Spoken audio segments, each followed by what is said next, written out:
Hi there, welcome to Substack for Authors. So I'm Michelle, and I thought I'd start just by telling you a little bit about why I chose Substack and why I've stuck with Substack. And a lot of this may already be evident to you, or you wouldn't, you may probably already know some of the benefits of Substack, or you probably wouldn't be taking this class. But I just want to talk specifically about how it's good for authors. So I've had a few different newsletters over the years. My author newsletter, though, has always been the most neglected one. I ran my author newsletter through MailChimp, and I also ran my craft and publishing newsletter, The Caffeinated Writer, through MailChimp. The Caffeinated Writer was one where I would sort of send out emails about publishing, about writing advice, writing prompts, and it was also where I would do my class announcements. And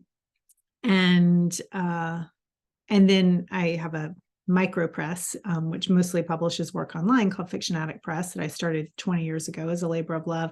And so I had a mailing list for Fiction Addict Press too, which I would occasionally send out. And I had a mailing list starting in 2018 for a project I was doing while living. I had moved to Paris with my family for work, and I started a blog called The Reluctant Parisian, and I started a mailing list for that blog just so people who were interested in keeping up with it, I would send out an email each time I wrote a post. So those were the four things I was juggling, none of them very well. And I realized, I think it was at the end of 2021, that I was spending well over maybe about a couple $1,000s a year to send out my various newsletters. But I mean, really, it was just to have the newsletters because, sorry, I'm allergic to something in this room right now. I wasn't really sending them out that much because the interface was a little bit clunky on MailChimp, because you always had to design the newsletters, and I don't enjoy design, and I didn't enjoy always trying to figure out the header size, and it was just it was a little clunky. I wasn't sending out the newsletter, but they wouldn't allow me, I had paused it a couple times and then they would no longer allow me to pause it. So it was, well over $100 a month just for one newsletter on MailChimp when I wasn't even sending it, because they based the price you pay on the number of subscribers you have. And it doesn't matter how many people are opening it or how many newsletters you're sending, you still have to pay for it. So I think part of it was I was just tired of, I knew that I wasn't sending the newsletters a lot and I was paying a lot for them. And I had a student who had been telling me for a couple of years, Michelle, you just have to start a Substack. And I kept resisting because I just thought, oh, that's a lot of trouble. I already have my list. How am I going to move over to Substack? And then I finally decided, okay, I'm going to do Substack with just one list. And that was The Reluctant Parisian. So I don't remember how many subscribers I had for the blog at the time, but they would sign up on the website, The Reluctant Parisian, and then each time I had a post, I would cut and paste an excerpt of that post and then put it in an email and send it out. And it was just very clunky. And for that, I think I was using the mailing service Send in Blue, because I was trying to try something a little less expensive than MailChimp. At any rate, so instead of moving all my newsletters at once, I started simply with The Reluctant Parisian. And I imported my list. I will tell you how to do that in a different video. But part of the reason I did that was that when I was living in Paris, I had kept lots of notebooks. I had a lot of writing from Paris that had never been transcribed, that I wanted to sort of put into a book of essays, but I also wanted to share. So I kind of wanted to keep a digital notebook while I was working on it. And so that's how the newsletter, The Wandering Writer, began. Now I had, at that time, so it was 2021, we had moved home from Paris in November of 2020 during the pandemic. And since then, we hadn't traveled at all. And I had always travel had always been a part of my identity. But of course, during the pandemic, all of that slowed, ground to a halt. And so I was especially going back to my notebook entries just for my own, my own enjoyment and to remember those things. And so I started the Wandering Writer, just sharing some of my older notebook entries.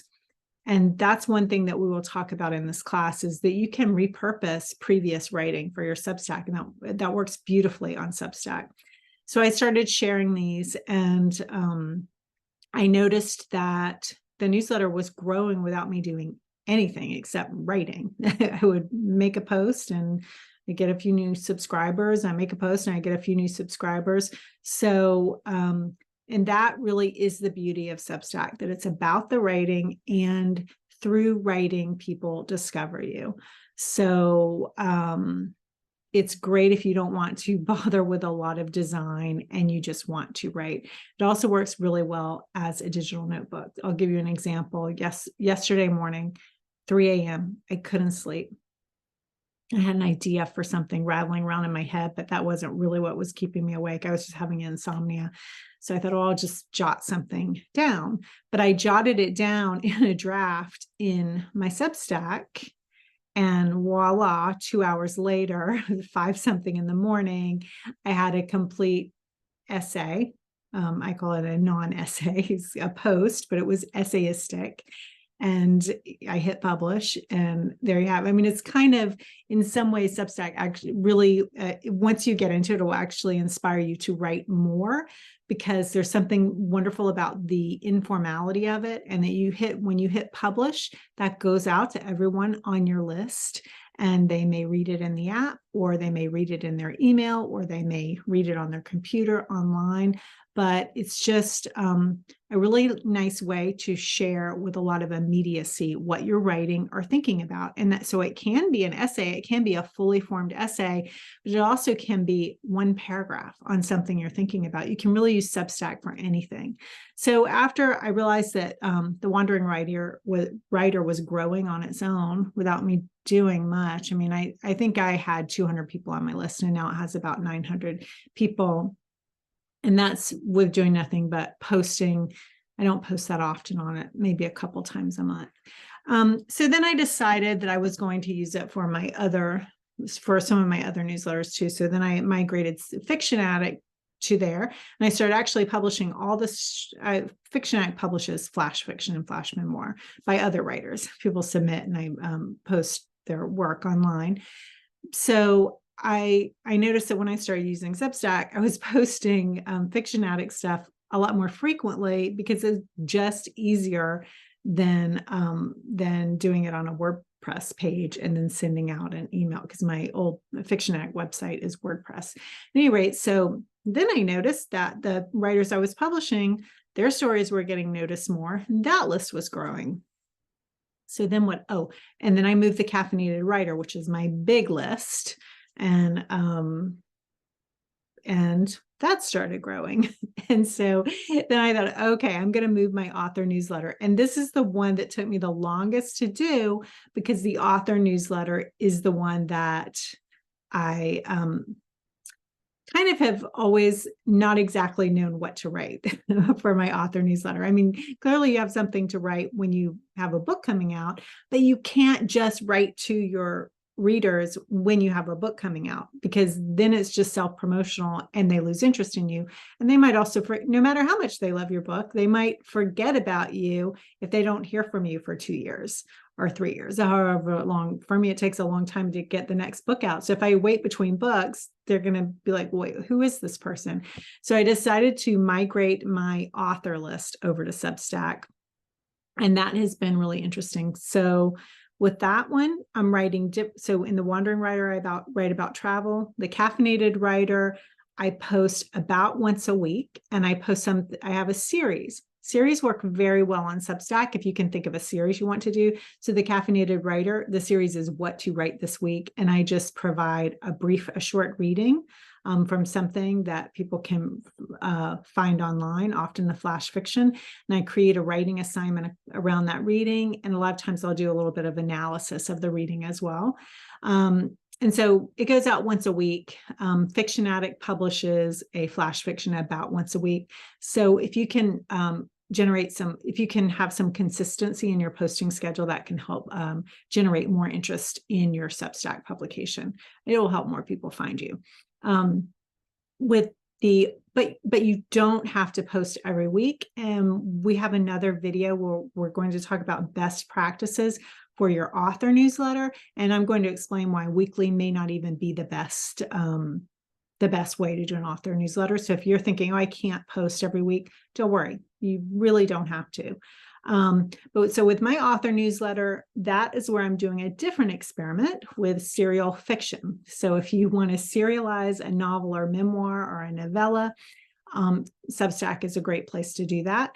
So so I can answer your questions about serialization, sort of walk you through that process. I'm kind of early in it myself. As I record this video, I've only posted, I think, 8 chapters of this little serial novella. It's not something that was previously written. I'm writing it as I go, and I'm writing it much more slowly than I expected to. But I also think that my author newsletter, I use it to post little things about my life that might be relevant to my books in some way. Like I have a book called The Marriage Pact. So I did a post called Notes on a Marriage by way of Joan Didion. And it was I was reading a Joan Didion book at the time, South and West, and it was making me think about my own life and my history. So I sort of melded those together and used photographs. And that became a post. It's about marriage, so it makes sense with the subject of one of my novels, The Marriage Pact.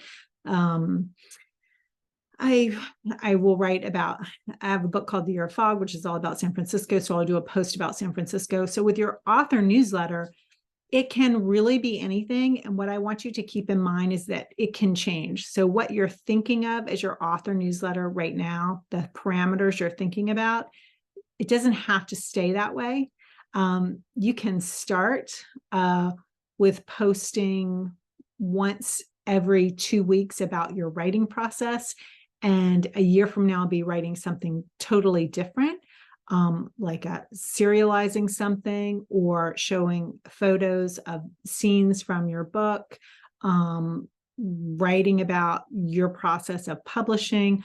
You can write about how you became a writer. And that is something that I find does really well on Substacks, is on the Substack platform, is writers writing about the writing and publishing process. That's a really popular topic on Substack. So that's why I chose Substack. I'm really enjoying it. I actually find that I write, so I'm probably working way less on my novel than I should be since I started all these Substacks, and it's probably too many Substacks. But I am writing a lot more than I was before, because when I have an idea, I kind of I choose, okay, unless it's on my novel, if it's something sort of a tiny essay idea or a flash fiction idea, I just go straight to the Substack dashboard and start typing. And then I save it as a draft and keep coming back and refining it until I'm ready to post it. So that's why I chose Substack. I'd love to hear in the comments why you chose Substack. We have a lot coming up in the next few lessons about setting up your Substack, naming your Substack, best practices for your Substack for authors, and all the different things you can do with it and how you can grow your readership with it, how you're going to link to your books, all that good stuff. So thank you so much for joining me, and I look forward to seeing you in class. Take care. Bye-bye.